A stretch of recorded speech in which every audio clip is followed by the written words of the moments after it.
शुरू करते हैं आज का ये वजाहती जायजा और इब्तदाई मुस्लिम खवातीन स्कॉलर्स की इस हैरत अंगेज मगर अक्सर नज़रअंदाज कर दी जाने वाली तारीख से पर्दा उठाते हैं। तारीख की किताबें अक्सर मशहूर मर्दों के कारनामों से भरी पड़ी होती हैं ना, लेकिन ज़रा ठहरिए।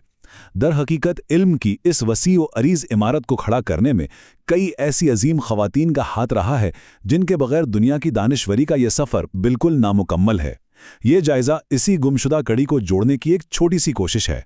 बात शुरू करते हैं और सबसे पहले जहन में साल 859 ईस्वी का तसव्वुर लाएं। ज़रा सोचिए, ये बिल्कुल वो लम्हा था जब दुनिया का सबसे कदीम, मुसलसल काम करने वाला और बाकायदा तालीमी डिग्री देने वाला इदारा वजूद में आया। यूरोप में इस तरह की जामियात बनने से सदियों पहले एक ऐसा इदारा कायम हो रहा था जो आने वाले वक्त में इल्म की दुनिया का नक्शा मुकम्मल तौर पर बदलने वाला था। इस अजीमो शान कदीम तरीन लाइब्रेरी के एहया से अपनी बात को आगे बढ़ाते हैं। मराकश के शहर फास में जो जामिया अल करवियन है ना, उसकी बुनियाद फातिमा अल फहरी नामी एक इंतहाई दूर अंदेश खातून ने अपनी ज़ाती दौलत से रखी थी। और हैरत की बात देखिए कि हाल ही में इस तारीखी जामिया की जो जदीद तरीन तकनीकी बहाली हुई है, उसकी क़ियादत भी एक और नाकाबिल यकीन खातून माहिर तामीर आसीज़ा चाउनी ने की है। ये माजी और हाल की ख़वातीन की महारत का कैसा खूबसूरत तसलसल है। आजकल इनकी क्लाइमेट कंट्रोल लेबॉरेटरीज में तहफ़्फ़ुज़ का बहुत बड़ा और अहम काम हो रहा है। यहाँ हज़ारों अनमोल कदीम तहरीरों को बड़ी एहतियात से महफूज किया जा रहा है। इनमें ऊँट की खाल पर लिखा गया 9वीं सदी का कुरान और अजीम फ़लसफ़ी इब्न खुल्दून के अपने हाथ से लिखा हुआ 1377 का असल मुक़द्दमा तक शामिल है। ये महज पुरानी किताबें नहीं हैं, बल्कि इंसानी तारीख़ के वो ख़जाने हैं जो वक्त के सफ़र को हमारे सामने अयां करते हैं। ये मत समझिएगा कि ये सिर्फ कोई मुकामी मदरसा था, बिल्कुल नहीं। इस इदारे ने तो आलमी अफकार को एक नई शक्ल दी। इब्न खल्दून, इब्न रुश्द और यहाँ तक कि पोप सिल्वेस्टर दोम और यहूदी फ़लसफ़ी मूसा बिन मैमून जैसे नामवर अफराद ने यहाँ से तालीम हासिल की। इसी जामिया ने तालीम के वो मॉडल बनाए जो बाद में ऑक्सफर्ड और कैम्ब्रिज जैसी मशहूर जामियात ने अपनाए। अब ज़रा इस तस्वीर को मज़ीद वसी करते हैं और इस्लामी अहद ज़रीन की बात करते हैं। यहाँ सबसे अहम बात यह है कि फातिमा अल फहरी कोई इस्तिस्ना या अकेली मिसाल नहीं थी। वो दरअसल खवातीन स्कॉलर्स के एक बहुत बड़े और वसी नेटवर्क का हिस्सा थीं, जिसने आलमी इल्म को एक ख़ास शक्ल दी। ये बात बखूबी ज़ाहिर करती है कि किस तरह सदियों तक मुख्तलिफ खवातीन तसलसल के साथ इल्मी मैदान में अपना लोहा मनवाती रहीं। अब ये सुनकर आपको शायद खुशगवार हैरत हो कि ये ख़वातीन स्कॉलर्स बाकायदा तदरीस के फ़राइज़ अंजाम देती थीं और मर्दों को तालीमी डिग्रियां देती थीं, जिन्हें इस दौर में एजाज़ा कहा जाता था। मिसाल के तौर पर मशहूर खातून स्कॉलर ज़ैनब बिनते अल कमाल ने नामवर सयाह इब्न बतूता को बाकायदा एजाज़ा जारी किया था। ये उस दौर में ख़वातीन के इल्मी इख्तियार की एक शानदार मिसाल है।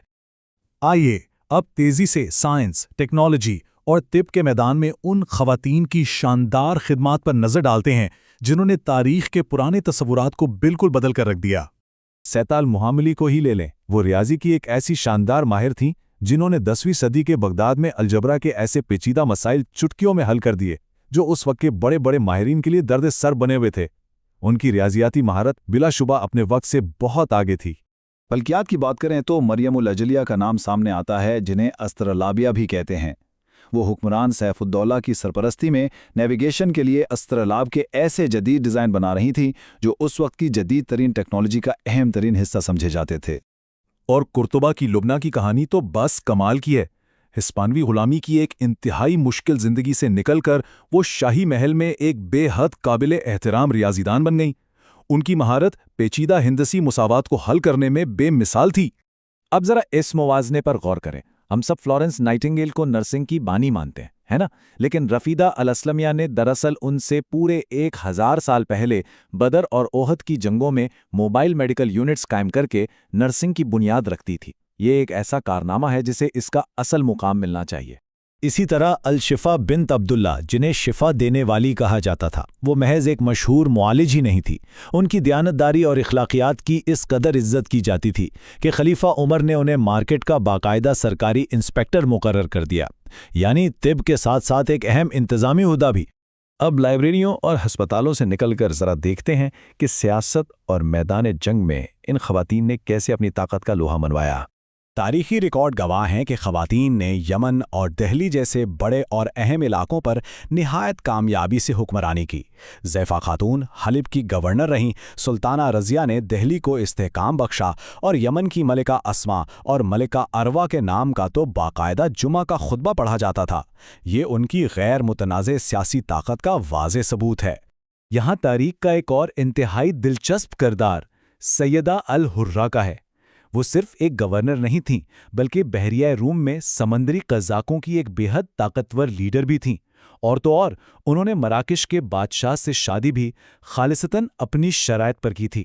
کیا کمال کی نڈر اور خود مختار خاتون تھی۔